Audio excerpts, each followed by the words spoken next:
नमस्कार, आप देख रहे हैं देवरी दर्पण और मैं हूं आपके साथ ममता दुबे। चलिए रुक करते हैं खबर की तरफ। मृतक प्रियांशु ओझा के घर पहुंचे सतीश मिश्रा। कहा कि क्या परिवार का अपराध यही है कि उनका लड़का समाजवादी पार्टी से जुड़ा हुआ था या वह गरीब ब्राह्मण है, इसकी सजा उनको मिल रही है।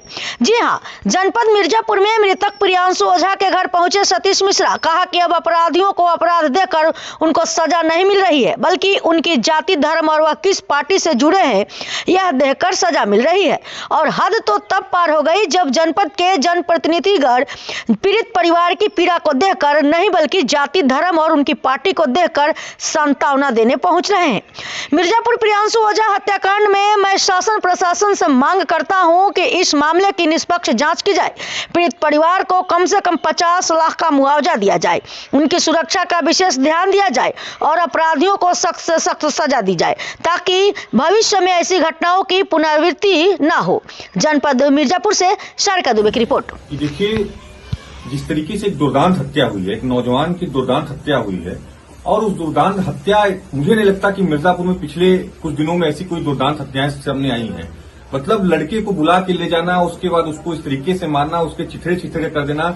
हम लोग जब मौके पे गए थे तो मांस के टुकड़े अलग अलग पड़े थे। उस दीवार पर अगर कोई जाके देखे तो 15 फीट ऊंचाई तक खून का छिट्टा पड़ा हुआ है। एक परिवार का पूरा चिराग बुझ गया। एक बुजुर्ग की, नौजवान बच्चे उसकी लाठी के रूप में जो होते हैं वो लाठी टूट गई। और आज यहाँ शासन प्रशासन की मंशा देखने को जो मिल रही है, आज यही अपराधी मुझे कहने में कोई गुरेज नहीं है कि गलती से अगर यादव होता, मुसलमान होता, ब्राह्मण होता तो आज शासन प्रशासन का रवैया क्या होता, आज जनप्रतिनिधियों का रवैया क्या होता। आज जनप्रतिनिधि 72 घंटे बीत गए, यहाँ मिर्जापुर का कोई भी जनप्रतिनिधि इनके दरवाजे तक नहीं आया है। 100 मीटर दूर यहाँ से विधायक जी का कार्यालय है, 200 मीटर दूर पे नगर पालिका अध्यक्ष का आवास है।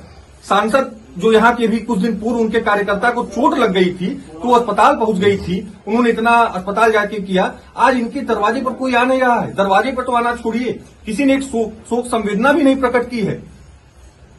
मतलब क्या कहा जाए, अब लोग जात बिरादरी देखकर लोगों को सांत्वना देंगे क्या? अब इस मिर्जापुर में, इस प्रदेश में यही रह गया कि लोग जात बिरादरी देखकर सांत्वना दे रहे हैं। पुलिस कार्रवाई, अपराधी का अपराध देखकर उसको सजा नहीं सुनाई जा रही है, अपराधी की जात देखकर सजा सुनाई जा रही है।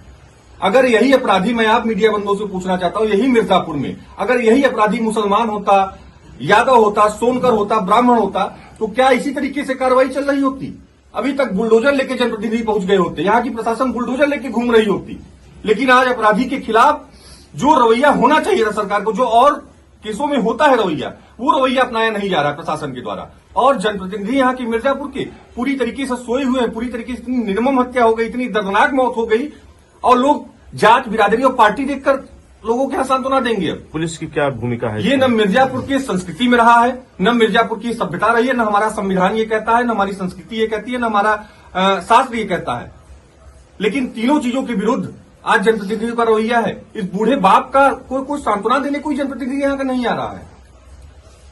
एक मिर्जापुर का नौजवान चला गया और उसकी इतनी निर्मम हत्या हुई, लेकिन अभी तक कोई आगे नहीं आ रहा। मैं समाज के लोगों से निवेदन करूंगा, आज समाजवादी पार्टी के लोगों ने एक छोटी सी, बहुत छोटी सी मदद 21,000 रुपए की इस परिवार की किए हैं। और मैं और भी समाज के लोगों से, और किसी जाति बिरादरी की ये राजनीति नहीं है, हर व्यक्ति को आना चाहिए, क्योंकि ये गरीब घर का लड़का गया है आज, और इस गरीब घर के लड़के के, इस बूढ़े बाप की मदद करने के लिए सभी को आगे आना चाहिए। और अपराधी को अपराधी के रूप में देखा जाना चाहिए, किसी जात बिरादरी के रूप में उसको नहीं देखा जाना चाहिए। अपराधी ने जिस तरीके से घृणित अपराध किया, जिस तरीके से घृणित कृत्य किया है, उसको उसके अपराध की सजा मिलनी चाहिए और इसमें सभी लोगों को आगे आना चाहिए। तक के लिए इतना ही, और ताजा अपडेट पाने के लिए जुड़े रहें हमारे देवरी दर्पण के साथ।